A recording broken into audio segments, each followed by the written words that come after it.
yung Providence of God in the book of Esther. Na ang paniniwala natin ang lahat ng nangyayari ay niloob ng Diyos para sa ating ikabubuti. Paano po kung ang kalooban niya sa atin ay taliwas? Kasi nakita nyo doon sa Esther, all in favor, lahat pabor sa kanila. How about naman kung ang mga nangyayari sa buhay natin ay para yatang taliwas sa ating kagustuhan? At sa panahon ganito, mga kapatid, masasabi ba natin salamat pa rin sa Diyos? Pero ang turo sa atin, anuman ang dumating sa ating buhay, alam ko na napakarami pa rin dapat ipagpasalamat sa ating Diyos. Samahan niyo po ako, tayo po at tayo ay manalangin. Aming Diyos na makapangyarihan sa lahat, tunay nga po na napakabuti niyo sa bawat isa sa amin. Maraming salamat po sa lahat ng biyaya, sa lahat ng pag-iingat, pagpapala na patuloy niyong binibigay sa amin. Lord, samahan niyo kami sa pakikinig ng inyong mensahe sa hapon ito. At sa mga kapatid Panginoon na hindi namin nakasama, nawa Panginoon sa mga susunod na linggo ay aming silang makasama dito upang sama-samang mag-abitan at mag-aral at higit sa lahat, makinig ng inyong banal na salita. Muli Panginoon, samahan mo kami, ibigay niyo po sa amin ang inyong banal na Espiritu upang patuloy naming maunawaan ang inyong mensahe at matugunan namin ang mga hamon nito sa aming mga buhay. Ito po ang aming panalangin sa pangalan ng inyong anak na si Jesus. Amen. May isang taong nabilanggo. Minsan naalala ko yung kwento ng daddy, yung mga bilanggo daw dito sa Italia ay ang sarap ng buhay. Dahil nakapag-bilis daw siya minsan doon. Naging posto niya. Sabi niya, ang sarap daw ng buhay ng mga preso dito. Pero itong presong ating sinasabi dito, siya ay nabuhay noong unang panahon. Nung panahon na nasa pananako pa ng Roman Empire. Matigas ang higaan, sa sahig siya natutulog. At nakakadena. No? Nakakadena siya, nakakulong na, nakakadena pa yung kamay at mga paa. Isipin niyo lang po mga kapatid kung gaano ang sakit at ang discomfort na nararamdaman ng preso nito. Malayo po sa mga kaibigan, minaltrato, binugbog, nilatiko. At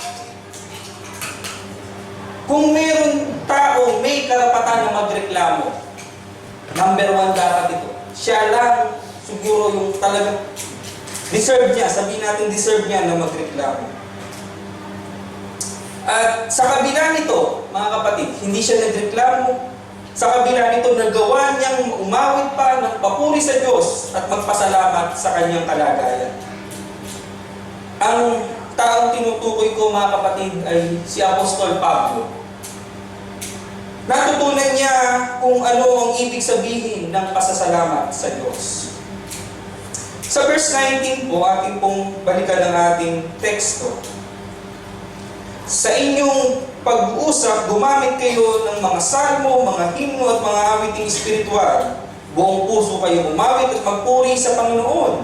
Lagi kayong magpasalamat sa Diyos na ating Ama dahil sa lahat ng bagay sa pangalan ng ating Panginoong Hesus. Tayo po ay inutusang maging mapagpasalamat. Ito po ay mandate. Dahil ang pagiging mapagpasalamat po ay nagpapakita ng tamang relasyon sa Diyos. Pagharian ninyo ang inyong puso ng kapayapaan, kaloob ng Diyos, sapagkat iyan ang dahilan kung bakit kayo tinawag sa iisang katawan, magpasalamat kayong lagi. Yan po ay sa Colossus 3 verse 15. Napakarami pong dapat ipagpasalamat sa ating Diyos. At meron po tayong slide. Pakita po natin. Yung isa-isa lang yan po. Isa lang. Yan po yung una. So, yan po ang ating i-discuss. Hindi po ito kahabaan. Huwag kayong mag-alala. Hindi ito tulad yung last Sunday. Babawi ako sa inyo, i-share lang natin.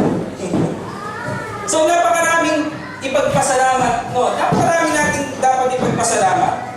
Yan yung una. Thank God for the material blessings that He gives you. Yung ating material na meron, yung ating tinatangkilik, lahat ng klaseng material na pagpapala, dapat daw natin ipagpasalamat. Hindi kasi tayo, minsan mga kapatid, ang problema, hindi kasi tayo nakokontento kung ano yung meron tayo. Maging mayaman ka, maging mahirap ka, laging hindi siya nakokontento. Hindi nakokontento kasi mahirap, hindi nakokontento kasi mayaman, gusto pang yumaman. Napakarami pong pagkakataon, may sakit man o malusog, kahit anong pong kalagayan. Yun ang problema, hindi tayo minsan nakokontento. Pero mga kapatid, ang laking kaibahan po ng pinaniniwalaan natin na ang lahat ng tinatamasa natin ay galing sa Diyos. Yun yung isang napakalaking pagkakaiba. Ang kaibahan kasi natin mga Kristiyano, minsan bakit tayo nananalangin bago kumain? Kasi naniniwala tayo na ang pagkain nasa ating harapan ay kaloob ng Diyos. Sa iba, hindi sila nananalangin kasi, binili ko to eh. Diba? Binili ko to, galing sa sweldo ko to, pinaghirapan ko to. Nakakain na po kasi dahil sa ating sarili. Ang kaibahan nating mga mananampalataya, mga kapatid, ang lahat ng meron tayo, anumang bagay ito, i-relate natin ito dahil ito ay biyaya, ito ay kalooban ng Diyos. Sabi dun sa 1 Chronicles, sa inyo nagmumula, ito, sinasabi patungkol sa Diyos, ano? Sa inyo nagmumula ang kayamanan at ang karangalan at kayong naghahari sa lahat. Taglay ninyo ang kapangyarihan at kadakilaan at kayo ang nagbibigay ng lakas at kapangyarihan sa lahat. Pinasasalamatan namin kayo, O Diyos, at pinupuri ang inyong maluwalhating pangalan.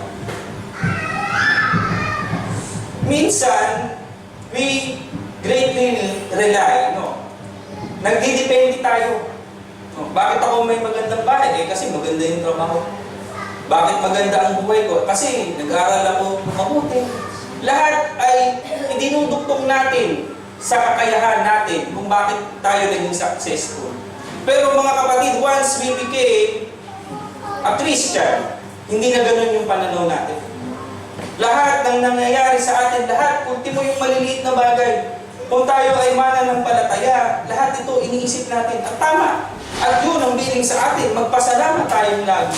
At ito ay sinasabi na lahat ng meron tayo, lahat ng nakikita natin, ng pag-aaring lahat nito, ang nagmamay-aring lahat nito ay ang ating Diyos. May isang kwento si Billy Graham. Kilala si Billy Graham? Yung great evangelist. Grabe siya. 99 years old siya nung namatay. Kailan lang siya namatay? Nung March. Namatay siya at the age of 99. Sikat tong si Billy Graham. Halos ang Amerika na revive sa panahon niya. Napakaraming na-convert. No? Siya ang tinuturing na isa sa mga great evangelist, si Billy Graham. Sabi niya, sa kanyang ministeryo, may kwento siya. Meron daw siyang dinalaw na mayaman. Isa daw sa pinakamayaman sa Amerika. Lahat daw meron, lahat ng ang term niya pang ginamit all that money can buy, meron siya. Pero deep inside daw, one time pinatawag siya. At umiiyak tong taong ito. At sabi niya, Pastor, bagamat meron ako ng lahat ng bagay, bakit hindi pa rin ako masaya? And the following day, sabi niya, may dinalaw daw siya. No, nakikita niyo sa Amerika, uso yung mga parang singer, yung caravan ba tawag doon? Yung bahay nila yung mismong sasakyan. Camper. Yan, camper. Doon lang daw nakatira. Sa Amerika, uso din yun. Kaya lang baliktad dito sa Europe, bukod dun sa mga scenery, pag yung mga Europeans may ganun, sabi mayaman sila. Sa Amerika, pag may ganun ka, hindi, medyo mahirap ka kasi doon ka lang nakatira. Doon lang daw nakatira itong mamang ito. Pinapasok daw siya kasi one time dumaan daw doon sa church. Nakipark daw doon sa compound ng church. Dinalaw daw niya, binisita niya, at sa kabila daw ng kahirapan, napasok daw siya doon sa camper. Wala daw halos gamit, lumang-luma na. Wala nga daw ma-offer sa kanya, hindi nga daw siya mabigyan ng tubig o kape. Pero nakita daw niya ang ligaya sa mukha ng taong ito. At sabi niya, alam niyo ba, Pastor, ako isang mananampalataya. At kaya ako dumaan dito, nakita ko yung church niyo. Sabi niya, pwede ba akong maglinis? Nag-offer siya maglinis ng bakura. So, ano ang sinasabi niya dito, mga kapatid? The difference of this man na napakayaman and this old man na nakatira lang sa isang camper na lumang-luma na at halos walang makain. Pero masayang-masaya siya. So nakikita niyo ang kaibahan, mga kapatid. At ang sabi niya, I'm convinced that the second man was really the rich man. Sabi niya, na ang pangalawang lalaki ito ay mas mayaman. Siya ang mas mayaman kaysa dun sa naunang tao na dinalaw niya. Although he didn't have much, he had learned to be thankful for everything that God has given him.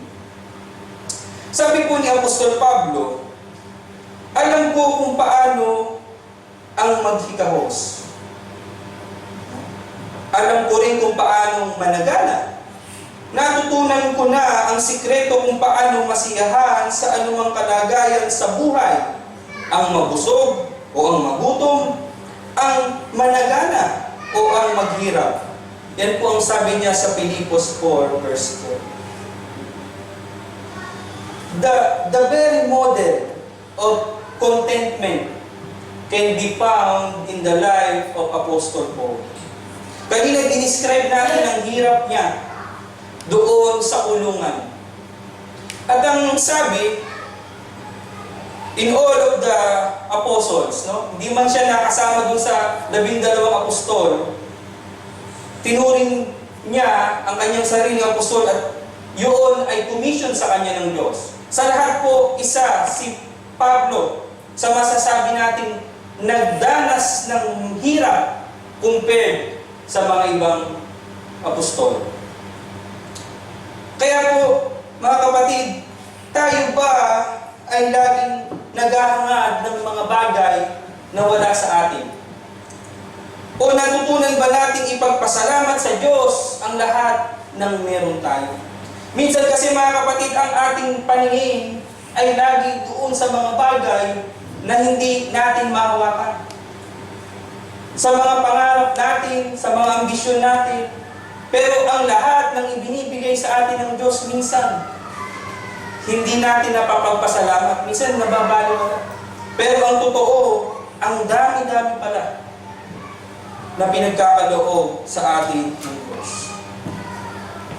The next, thank God for the people in your life. When we talk about people in your life, mga kapatid, ito yung mga mahal natin sa buhay. Tingnan nyo nga yung mga katabi, yung inyong asawa, inyong kaibigan, ang inyong anak. Yan po lahat, mga kapatid, ay ipinagpapasalamat sa Diyos. Kaya, minsan kasi, napakadaling i-take for granted.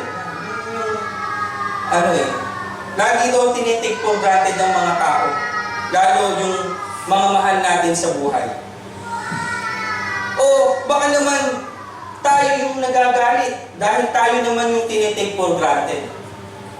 Minsan kasi tayo yung bigay ng attention, tayo yung bigay ng care, tayo yung bigay ng love. Pero minsan, tayo yung nakakalimutan. Bawat, dito lahat niregaluhan. Birthday lahat, binibigyan ng regalo. Nung birthday niya, walang nagregalo. Minsan, nangyayari. Pero, ang punto dito mga kapatid, lahat ng tao sa ating buhay, hindi yan iniligay ng Diyos para mawala lang ng silbi. Lahat ng nilalagay niya sa buhay natin, yan ay dapat natin ipagpasalamat. Eh sabihin mo naman, Pastor, paano yung mga hindi nakapangasawa ng hindi buena sa pag-aasawa? Dapat ko bang pagpasalamat? Yun, mga kapatid, ang kaibahan ng pananampalataya. Kaya nga, even in the history, kaya nga doon nagsimula yung huwag kayong makipamatok sa hindi nyo kapananampalataya. Yun yung utos pa, nung araw pa yun. Sa mga Israelita, kaya hindi sila pwedeng mag-asawa ng hindi nila kalahi. At yun, sa mga religion, INC, ginagamit nila yung bawal pag hindi ka iglesia. Kasi nga, ang problema minsan, kapag hindi kayo pareho ng pananampalataya, nagiging problema. No. Nagiging problema kasi iba yung kinalakihan nito. Iba din yung kinalakihan niya. Pag nagsama na, magiging problema. Pero sa ating mga Metodista, maging malaya tayo. We are given the privilege. Masyado tayong maluwag, kung tutuusin. Pero minsan, nagsasaper. I believe nagsasaper. Tulad ng mga kinalakihan ko, lumaki ako sa church, nabanggit ko na ito minsan Nanligaw, nung napangasawa na, wala na sa church. Kaya, iba ang pag-asawa ng kapwa mo mananampalataya. So, hindi lang yun.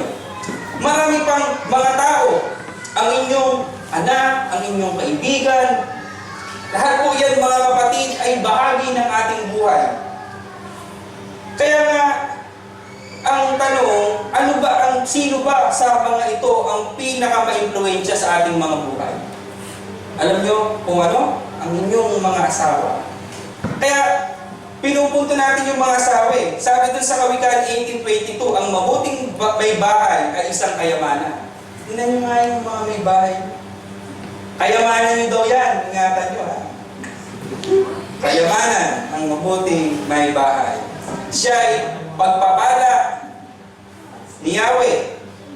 Pagpapala daw ni Yahweh yan. Kaya, huwag na kayong magsisi kung yan.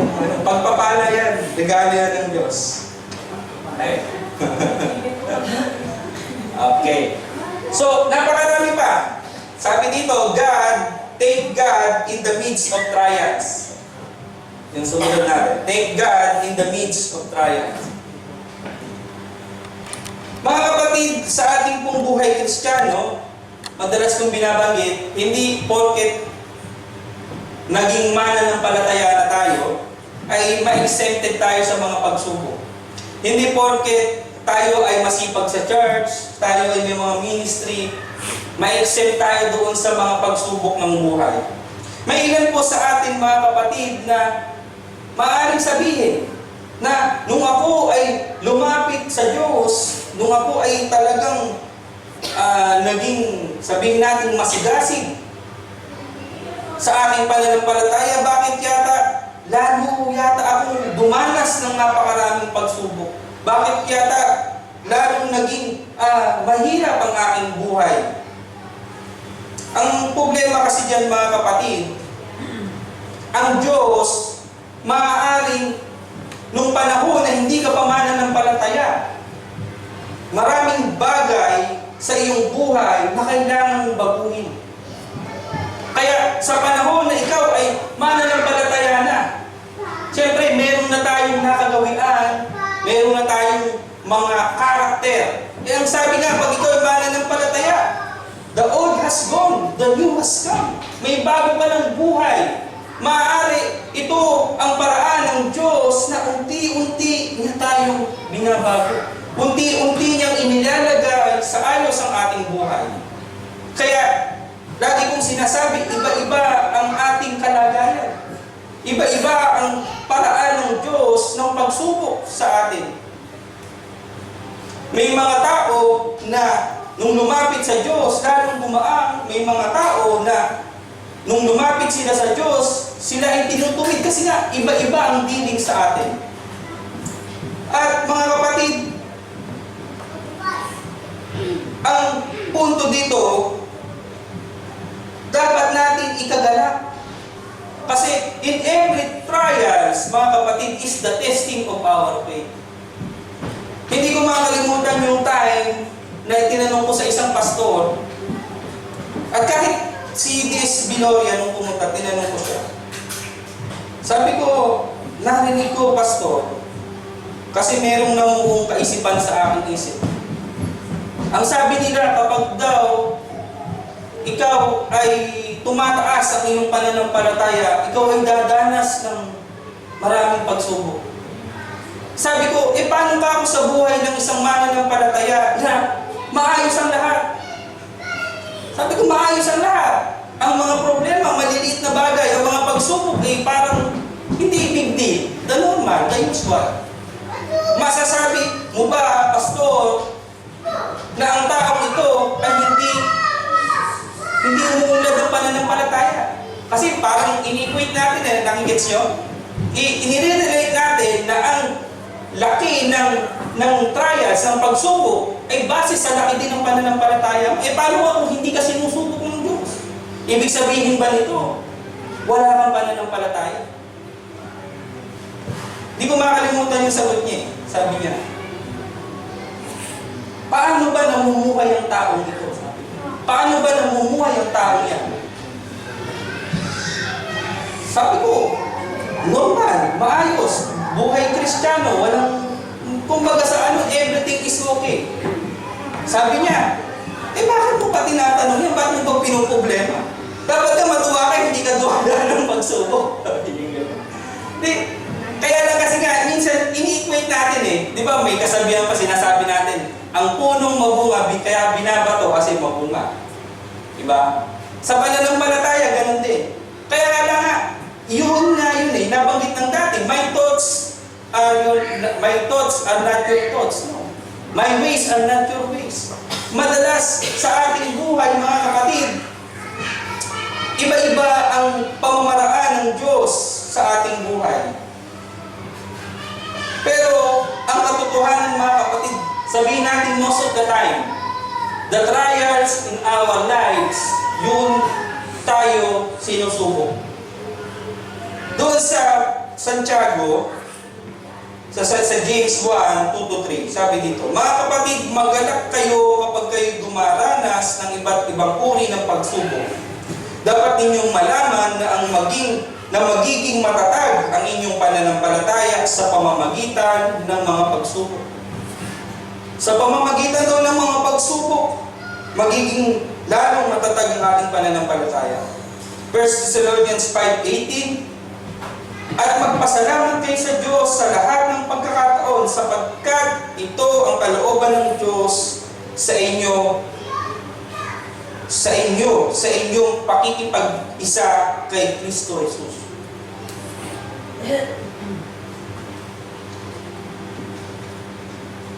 Ang kalooban ng Diyos. Mga kapatid, I always say that the choice between Christian is between better and best. Iba-iba ang sitwasyon natin, mga kapatid. Iba-iba ang pinagdaanan natin sa buhay, iba-iba yung karanasan natin. Pero, aminin man natin sa hindi, mga kapatid, ang mga pagsubok kapag na pagtagumpayan, sabihin na natin, ang laking pagbabago sa ating buhay. Madalas maririnig nyo, ang ginto, idinadarang sa apoy. Madalas yung marinig sa mga illustration. Idinadarang sa apoy para maalis daw yung mga impurities. At kapag naalis na yung impurities, ito'y dalisay na ginto. Ganon din po ang buhay natin, mga kapatid. Hindi madali ang maging Kristiyano. Hindi po madali. Dahil ito ay patuloy na pagbabago. Hindi ito yung instant lang. Kaya minsan huwag kayong Don't be discouraged kung, bakit ganito? Matagal na akong mananampalataya pero may mga parte pa din ng aking buhay. No? Meron pa rin tayong mga ugali na hindi pa rin natin talagang maalis. Normal yan mga kapatid. But because it is a journey, hindi pa rin tapos ang Diyos sa ating mga kapatid. Ang pagsubok mga kapatid, iba-iba man ang anyo, iba-iba man ang bigat. Isipin natin mga kapatid, dito nadidevelop ang ating pananampalataya. Dito kumikilos ang banal na Espiritu sa ating mga buhay. Para malaman natin, ito yung barometer natin mga kapatid. Ito yung gauge natin. Na kapag dumating na ang pagsubok, paano ko ba ito i-handle sa buhay ko? Yan ang kaibahan ng mga Kristiyano, mga kapatid. Meron tayong Diyos. Meron tayong Diyos na masasandigan. Meron tayong Diyos na mananapitan. Kaya nga, all the advantages, mga kapatid, ay nasa atin. Kaya, ipagpasalamat natin ang pagsubok. Anumang pagsubok ang dumating sa buhay, we must be thankful. Kasi ito yung paraan ng Diyos upang lalo tayong mapalapit. Minsan kasi sa buhay ng tao, hindi niya nare-realize unless dumating doon sa point na nagkasakit na nabankrupt na, nawalan na ng trabaho, saka pa lang siya lalapit sa Diyos. Minsan mga kapatid, ang mga ganitong pagkakataon ay ginagamit din ng Diyos upang tayo ay magkaroon ng relasyon sa Kanya. Minsan kasi, habitual na eh. Alam niyo, yung ritual na, ang pagsisimba, ritual na ang mga bagay na ganito pag-araw ng linggo, maging ang pagpe-pray, maging ang pagbabasa ng Biblia, ritual ng lahat. Pero mga kapatid, in times of trials, doon lalo tayo nagiging malapit sa Diyos. Kaya minsan, mga kapatid, ginagamit ng Diyos ang mga trials. And we must be thankful for the trials in our life. Next. Thank God, especially for His salvation in Jesus Christ. Itong mga kapatid, ang the very distinction ng ating buhay, we have Jesus as our Savior. Ibinigay ng Diyos ang pinakamagandang regalo sa lahat. Ang kanyang buktong na anak na namatay sa krus para sa ating ikatutubos. At sa ikatlong araw ay nabuhay para rin sa ating muling pagkabuhay. Upang sa ganon ay makasama natin ang Diyos doon sa buhay na walang hanggan. Ang sabi po ng Biblia, tayo ay nalayo. Kanina, doon sa aming munting devotion doon kay Tita Dori, iniisip ko kung paano ko sasabihin ko ba ito, yung origin of sin, yung evangelization. Yun yung kagabi ko pa ito pinagpe-pray. Sabi ko, ano ba ang mainam? Pero nung dumating kami ni Brother Aaron doon, yung isang babae, nagsasalita na ako, kain lang siya ng kain. Parang walang nakikita. Yung isa naman doon, nagpo-computer, parang wala nang nakikita. Si Tita Dori lang ang nakikita. Pero in spite of the... Kaya sinabi ko sa kanila sabi ko, first time ko lang din po ito na magsalita na hindi ako iniimbita. Ganun yung sinabi ko. First time ko din to at sabi ko, nag-isip talaga ako kung paano ko yung ating salvation. Pero given the opportunity sa grace of God, siguro sa mga darating na panahon, pag medyo appropriate na. Kasi nga, parang, sabi ko, parang hindi pa, baka madala eh. Kasi kung bagsaw hahaba eh, yun din yung iniisip ko hahaba. At syempre, hindi naman kami nagpunta doon, in-invite. Syempre, nagtitinda nga sila. Baka ma-distract ko. So, pero yun ang yun ang sinabi ko sa kanila. Sabi ko, narito po kami, dala ng pag-ibig. Dala ng pag-ibig kasi po nakita mo kayo na nagtatrabaho araw ng linggo. Kahit sabihin natin meron silang choice. Mga kapatid, there is always a choice. No? Hindi dahilan yan. Pero siyempre, hindi naman, wala pa sila doon sa punto na naunawaan ng mga bagay na ito. Hindi tulad natin mananampalataya. Na dapat ng araw ng linggo ay nakalaan para sa Diyos. Pero siyempre tayo, hindi tayo pwedeng magkaroon ng parang sinisermon style, yung sinisermon ng talaga sa kayo, puro pera, puro trabaho, magsimba kayo. Hindi ko pwede sabihin doon. Baka si Brother Ero doon, tara na mo doon. Balibagin na tayo ng mga ampalaya dyan. So, the main reason, mga kapatid, na dapat natin ipagpasalamat, higit-higit sa lahat, is because we have salvation through Jesus Christ. No? Sabi nga yung John 3:16, alam naman natin ito. The sacrifice of God is love for us, na ibinigay niya ang kanyang bugtong na anak. Karamihan po sa ating mga kapatid, lalo sa amin, minana yung mga pananampalataya. Siguro hindi yung level ng pananampalataya. Let's say, kami, mga katulad ko, born Methodist ako.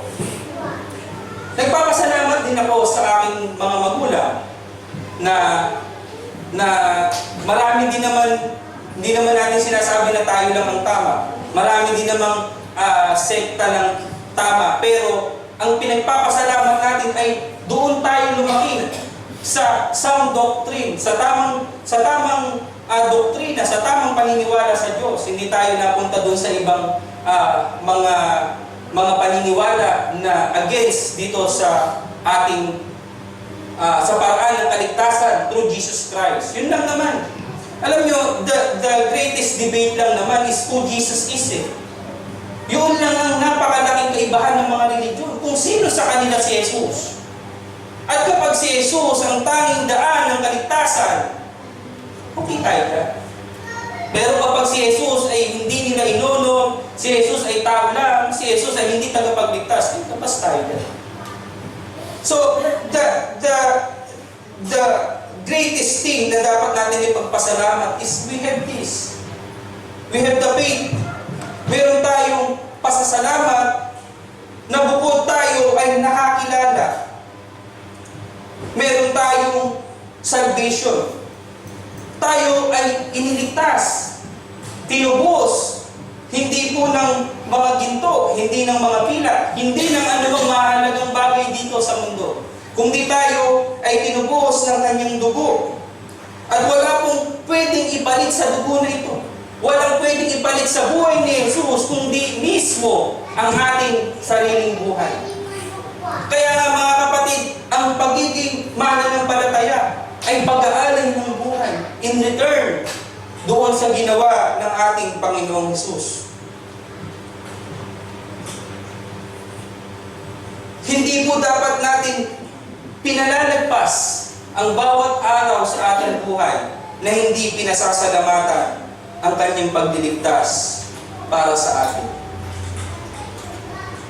And number 5, thank God for His continued presence and power in your life. Like what I said, mga kapatid, it is a journey. No? Hindi natatapos ang pagiging mananampalataya sa pagtanggap lang.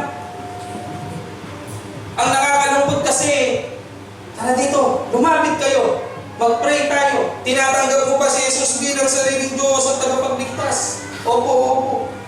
Pagkatapos nung balik doon sa dating kalagayan. Ang patuloy na presensya ng Diyos at ang pagkilos ng Diyos ay proseso, mga kapatid. Hindi po ito parang magic lang. Hindi natatapos doon sa pagtanggap. Kaya nga tayo nag-aaral. Kaya tayo nagpatuloy na nagsisimba. No?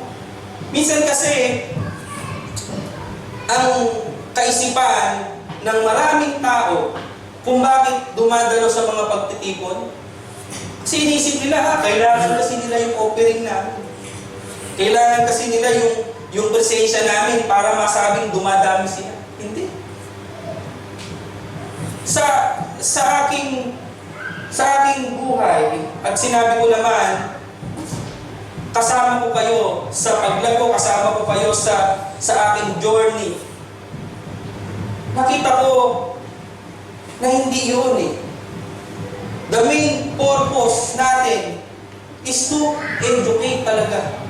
Para malaman natin, no? At tayo bilang mananampalataya na makita sa buhay natin yung difference, no? Yung presence.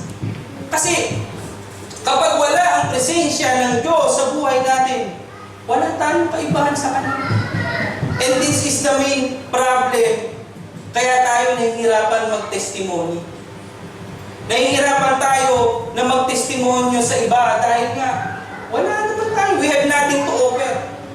Pero kung patuloy natin nakikita ang pagkilos, patuloy natin nararanasan ang presensya ng Diyos sa ating mga buhay, mga kapatid, magiging ano to? Instant lang. Hindi ganun kahirap. Kaya, di ba minsan na-illustrate natin na kapag solve ka dun sa isang produkto, kasi nagamit mo na siya, napatunayan yung effective na, di ba, ang dali mong i-recommenda. Ganun, mga kapatid. Kailangan ganun din. Mapatunayan natin na ang Diyos ay patuloy na kumikilos sa ating buhay para masabi din natin sa iba. Sabi dito, sapagkat ang Diyos ay kumikilos sa inyo upang inyong naisip at isagawa ang kanyang kalooban. Filipos 2 verse 13. Mga kapatid, lahat ng ginagawa natin, lahat nito, hindi natin kaya ng sa atin lang. Lahat ng pagbabago, lahat ng mga yung mabubuting gawa, lahat yan ay bunga ng patuloy nating pakikipagrelasyon sa Diyos. Kung sa ganang ating ng mga kapatid, hindi natin kaya. Kaya nga, minsan na-share ko dun sa kolega ko, sabi niya kasi katibo daw lahat ng mga nagsisimba, katibo, sabi niya. Mga sisimba daw, pero ang totoo, katibo daw lahat. Sabi ko sa kanya, hindi natin kayang baguhin ang sarili natin. Sabi ko, daso na lang supo. Kaya, bahalat lang naman. Kahit mabalog-balog to. Sabi niya, paano? Kako, sa Diyos, Dio, sabi ko. Lui, chela potere. Pinagaganon ko na. Sabi niya, ganun kasi. Sabi niya, oo, kasi kako sa atin, hindi tayo ganun. Kasi kako, tatagalogin ko na lang, walang maintalya. Sabi ko kasi, alam mo ba kako, tayo ay nagkakasala kasi makasalanan tayo. Paano ko nasabi sa Italyano yun? Kako, hindi tayo makasalanan kasi nagkakasala tayo. Nag-gets nyo? Ang tagal niyang tumahimik, huminto ang paggawa. Tahimik siyang ganyan, nag-isip. Ganyan nag-isip. Hindi ko alam kung hindi niya naiintindihan yung Italiano o iniisip niya yung ibig sabihin ko. Pero nung sinabi ko sa kanya, kapito, kaya tayo nagkakasala. Dahil tayo makasalanan, hindi tayo makasalanan dahil gumagawa tayo ng kasalanan. Yun ka po malaking pagkakaiba. Sabi niya. Tapos pinento niya yung nagkakatisismo daw yung anak. Sabi ko, alam mo ba kako, yung sinasabi ko sa iyo, hindi matututunan sa katisismo yun. Sabi niya, the meron. Tapos nakakatuwa ka dahil marami na siyang tanong sana kahit pa paano, nakakapagana tayo doon. Pero totoo yan mga kapatid. Tayo ay likas na makasalanan. Sa simula't-simula pa, kaya tayo nakakagawa. Huwag kayong magtaka kung bakit kayo nagkakasala kasi makasalanan tayo. At ang pagbabago mga kapatid, hindi natin kaya. Kailangan meron tayong Diyos. Kaya nga ang sikreto mga kapatid, we must be in in tune. Nakita niyo yung radyo? Ewan ko, hindi na uso ngayon, digital na lahat eh. Yung radyo pinipihit, pag hindi tapat sa istasyon, di ba? Pero pag natapat sa istasyon, ang linaw-linaw. Ganyan daw tayo mga kapatid. Kailangan bilang mananampalataya na naka-forum tayo sa Diyos. At ang sikreto po mga kapatid ay yung patuloy na babad sa presensya ng Diyos. Sa patuloy na babad sa presensya ng Diyos, yun lang naman. Kasi kapag nilalayo natin ang ating sarili sa presensya ng Diyos, mararamdaman natin yan, tinatamad na tayo, ayaw na natin gawin ito. Yung dati natin nagagawa, hindi na natin nagagawa kasi tinuruan natin ang ating sarili na maging tamad. Kaya dapat lagi tayong in tune with God. No. Kaya ito yung sikreto, mga kapatid. Babad sa presensya ng Diyos para patuloy nating maranasan ang pagkilos. Minsan kasi lagi natin sinasabi, nasa ng Diyos yung panahon na yan. Bakit hinayaan ng Diyos na kung ganyan? Pero ang totoo mga kapatid, ang tao ang lumalayo sa kapangyarihan at ang presensya ng Diyos. Minsan, nakakatawang isipin kung bakit meron tayong Thanksgiving Sunday. No, nasa totoo naman dapat, everyday is Thanksgiving. Diba? Amen? Sa totoo lang, sa dapat araw-araw ay araw ng pasasalamat. Ang pagiging mapagpasalamat po ay isang natatanging katangian na dapat aglayin natin mananampalataya. At yun ang dapat sanang maging pagkakilala sa atin na tayo ay mapagpasalamat sa lahat ng bagay na bigay niya sa atin.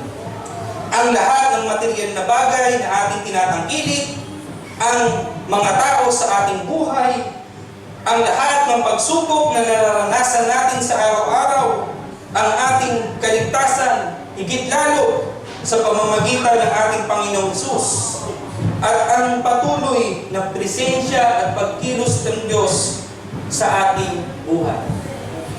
Napakarami pong dapat ipagpasalamat. Tandaan po natin, mga kapatid, sa lahat ng pagkakataon, maganda man, mahirap, masagana man, o salat, patuloy tayong magpasalamat sa Diyos. Sa pangalan ng Ama, ng Anak, at ng Espiritu Santo.